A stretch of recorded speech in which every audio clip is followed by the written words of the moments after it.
Liverpool. Dominic Szoboszlai.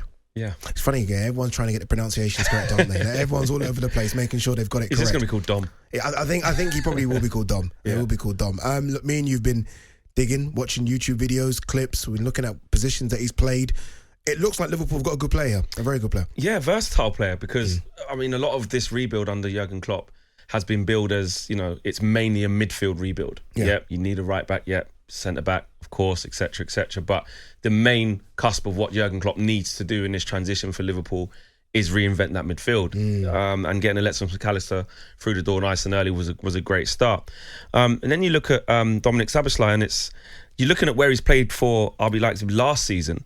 It's a big batch of positions, to be honest. He's played on the right wing, he's played attacking mid, he's played left mid. So he's versatile. Yeah, which is good. Which is good. And when you look at him, he's got a good delivery. Definitely has that. And actually, he gets goals. Yeah. He gets goals from midfield, and that's been not Liverpool's always Achilles heel. Exactly, it's not always the case. Achilles heel for Liverpool. You look at the goal scoring record of those midfielders. Not just the ones now, even before in that first kind of iteration of Klopp's engine room, no goal scorers in that midfield. Wijnaldum never scored goals. Henderson rarely scored goals. Now Fabinho doesn't score goals at all. Curtis Jones picks up a couple, but he's not a goal scorer.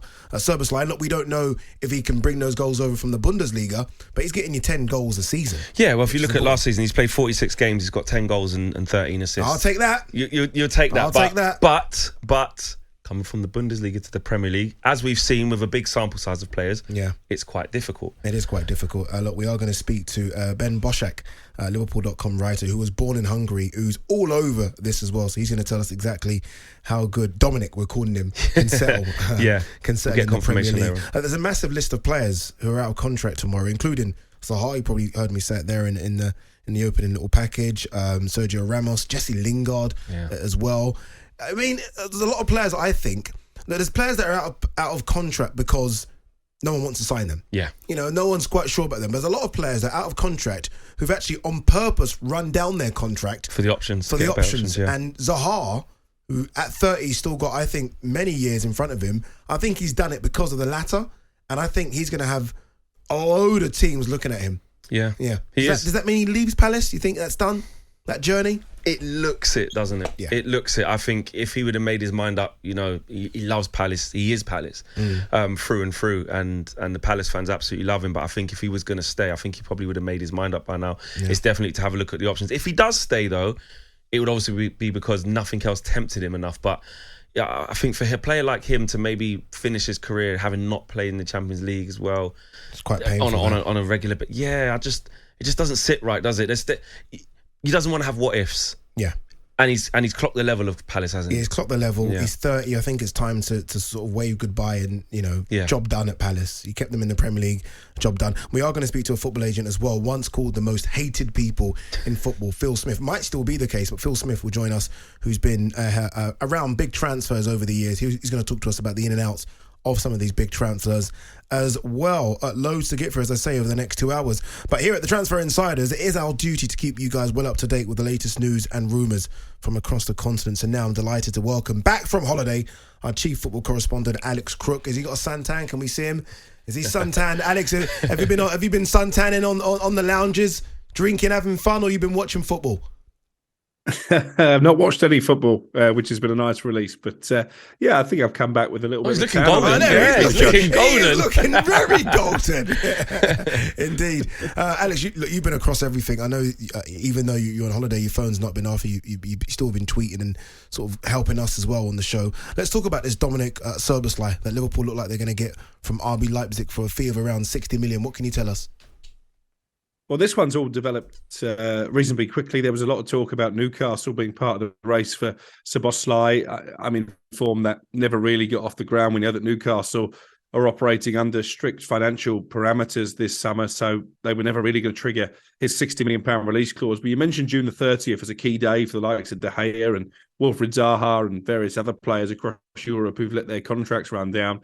It was a key day for Szoboszlai as well because his release clause expires at midnight, which is why Liverpool have had to move so quickly to get this deal done. My understanding is that actually the two clubs are still talking about the payment structure, much like West Ham and Arsenal, because although Liverpool have indicated they'll pay the release clause, ideally they don't want to pay it in one instalment. They want to pay it over a number of years. Helps get round FFP. So those discussions will be taking place. Szoboszlai, on his part, is keen to make the move. And I think this is the first real signing under the new sporting director at Liverpool, someone who knows the Bundesliga really well. And I think an exciting addition for Liverpool. But I guess if you're caveating that, is this a position that they're really desperate to strengthen? You mentioned they've already signed Alexis McAllister. For me, they still need probably a couple of defensive midfielders and maybe a centre-back partner for Virgil van Dijk as well. So they're pretty blessed when it comes to attacking riches. But I think this was just a deal that the new sporting director and Jurgen Klopp decided was too good to turn down. Yeah, I think you mentioned this, Flex, didn't you? And just before the show. It's almost as though they've decided, for whatever reason, that maybe Fabinho can go one more season. They maybe looked at him and thought, you know what, he's had a long rest. Which is a big shout, because it's risky. He's looked way off it. He has, but the back end of last season, I thought he looked a bit better. And this is not me sticking up for him, because I think maybe his time has run out as well. I think he's maybe run his race. But I just wonder if you put young legs around him, and McAllister certainly is that, so is Szoboszlai, I think that's pronunciation, then I think that maybe that's the thinking of Jurgen Klopp. In terms of what else he brings to the table, goals, right? I mean, Liverpool don't have many goal-scoring midfielders. He definitely brings that in, Crookie. Yeah, he is a goal-scoring midfielder. He's probably best served as number 10, I think, but you've mentioned his versatility. He can play out wide as well, and he brings leadership. He's been captain in the Hungarian national side, so that's important as well, because they've lost some big characters this summer, Liverpool, the likes of James Milner from the dressing room, so I'm sure that's been taken into account as well. I think he'll be a good player for Liverpool, but I don't think this will be the last arrival that we see at Anfield this summer. I think there's plans for quite a big rebuild. Interesting. David De Gea, his contract expires tomorrow as well. No doubt you've been watching the mess, which is contracts being offered, reduced fees, contracts taken away. What's going on there? What's happening with De Gea? Is he going to be a Manchester United player come the start of the season, or is he gone? I think it's still open to interpretation. I think he's due to get married this weekend, so United put talks on hold until after that has taken place. I don't think either side have particularly covered themselves in glory when it comes to David De Gea. I think he took too long to actually come up with an agreement that was palatable for him. I think United, then, having initially indicated they would sign off that contract, didn't. And I think part of it was because of his performance in the FA Cup final. Definitely a fault for the second Manchester City goal. And I think really Erik ten Hag has had reservations for a while about whether United can really kick on with David De Gea. He certainly isn't the ball-playing goalkeeper that Ten Hag wants. And I think his powers when it comes to shot stopping, he's been a great servant. Nobody can take that away from him.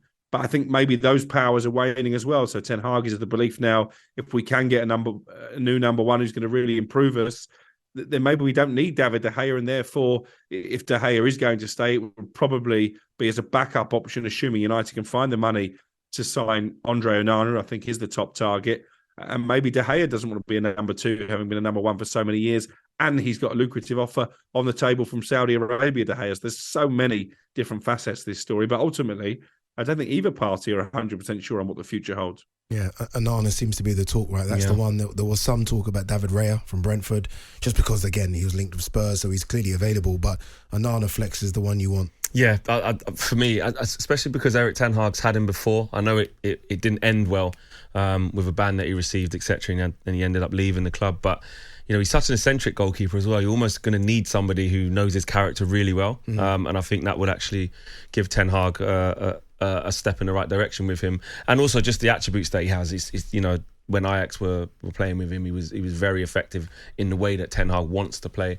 So I'd definitely be very, very happy with Onana. It's funny. I think if you go on, sorry, go on, Crookie. No, go ahead. I was just saying, I think if you're being a ruthless football club now, and Manchester United for me haven't been ruthless enough for a number of seasons, it is time to say goodbye to David De Gea. He makes too many mistakes. He's not good enough with the ball at his feet. If United want to kick on and get back to competing for league titles, get back to competing for the Champions League, De Gea isn't the answer. But you look at the players they've stockpiled over the years, it's incredible that Phil Jones has only just left the football club. So they've not been ruthless enough with that deadwood, in my opinion. Indeed. Declan Rice, Arsenal fans were celebrating wildly over the last couple of days that they've got what they think is the best midfielder in Europe, at least centre CDM. Don't put words into the Arsenal fans, because they're going to call in and get angry at you. They're already, I'm used to it. What's going on with that though? Because you would expect it to be announced by now. What's happening with the payment structure that West Ham want and what Arsenal can do? Well, these announcements take time anyway, because obviously football clubs now almost trying to outdo each other in terms of the announcement videos, in terms of hits on social media. I believe Declan Rice is still away on holiday, so he's still got to have a medical and put pen to paper on the contract. But what I think we can say on this Friday evening is the two clubs are getting much closer now in terms of agreeing a payment structure. I'll use that phrase again, as we did with Szoboszlai. We know that £105 million is an offer that West Ham are willing to accept. Again, it's just about how many instalments the money will be paid in. I've certainly not been given any information that this deal is open to scrutiny. I think it will happen. I think Declan Rice has made it clear all along that Arsenal are his preferred destination, despite the interest from Manchester City and a little bit of loose interest at one stage from Newcastle, although they were never really going to see that through financially. So I think we can say with some confidence that Declan Rice will be an Arsenal player. It's just a case of when and not if. Crookie, great to have you back, my man. Thank you very, very much. Busy boy from now on, though. Hope you enjoyed that holiday, because he's going to be super busy in the next couple of weeks. Looks like Liverpool are going to be very close to this Dominic Szoboszlai. Look like it is going to happen. Good news for Liverpool fans. Yeah, it is, because they need players through the door. This is a really key time for Jurgen Klopp. A period that he's earned, by the way. You know, there shouldn't be any, what if he can't do it?